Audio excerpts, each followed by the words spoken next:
সম্পত্তি দখল করার জন্য বিজেপি আইন আনছে, তখন তুমি সেই বিজেপির দালালি করে বাংলার মানুষকে বলছো, কংগ্রেসকে বলছো, কংগ্রেস যদি মনে করে আন্দোলন করবে তাহলে পশ্চিমবঙ্গে নয় দিল্লিতে গিয়ে আন্দোলন করতে হবে।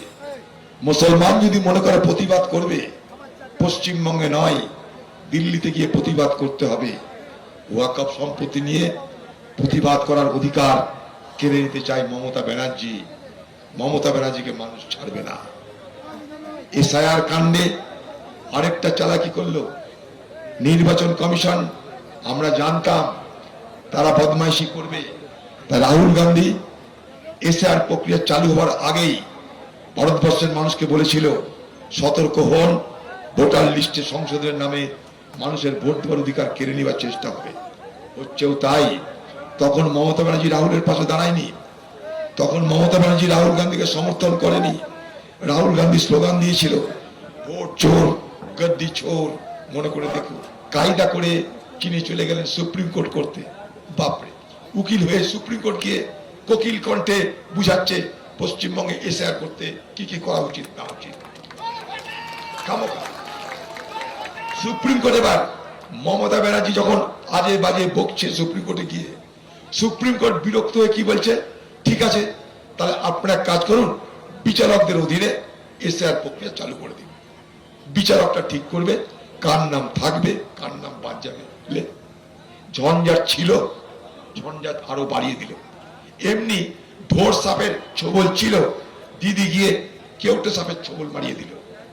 তুমি দুবারে সরকার করতে পারছো। আমি প্রস্তাব দিয়েছিলাম দুবারে এসআইআর করো, দুবারে এসআইআর করো। 90,000 সরকারি কর্মচারী তাদেরকে কাজে লাগিয়ে বাড়ি বাড়ি গিয়ে আপনার নাম ঠিকানা শুদ্ধ করে লিখতে যদি পারতো তাহলে এই ঝামেলা হতো না। সেই জন্যই বলছি মমতা ব্যানার্জি আর নির্বাচন কমিশন উভয়ের জন্য আজ এসআইআর প্রক্রিয়ায় কয়েক লক্ষ মানুষের নাম বাদ চলে গেল।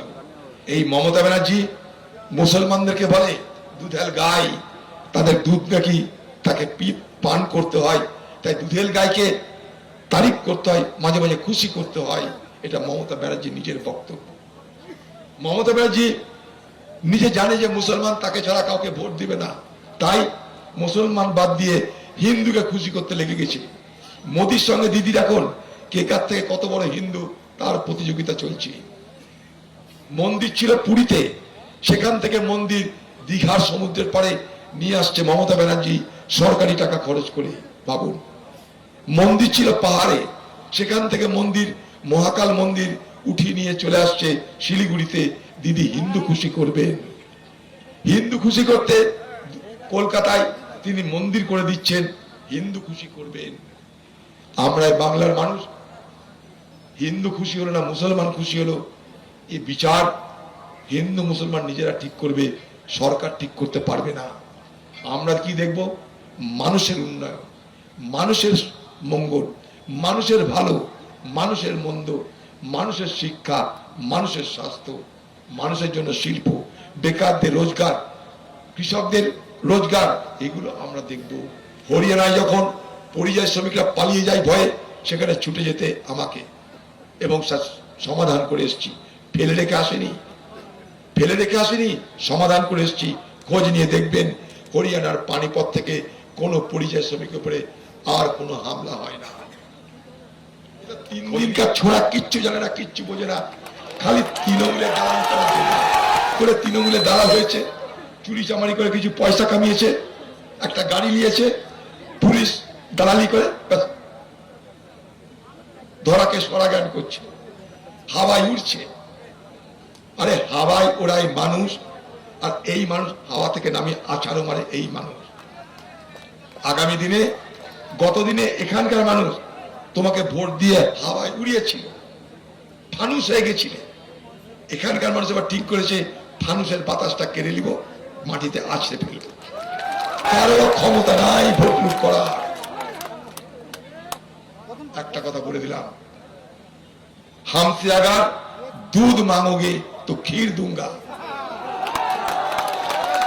हमसे अगर टकराओगे, हमसे अगर टकराओगे तो चीर कर रख दूंगा।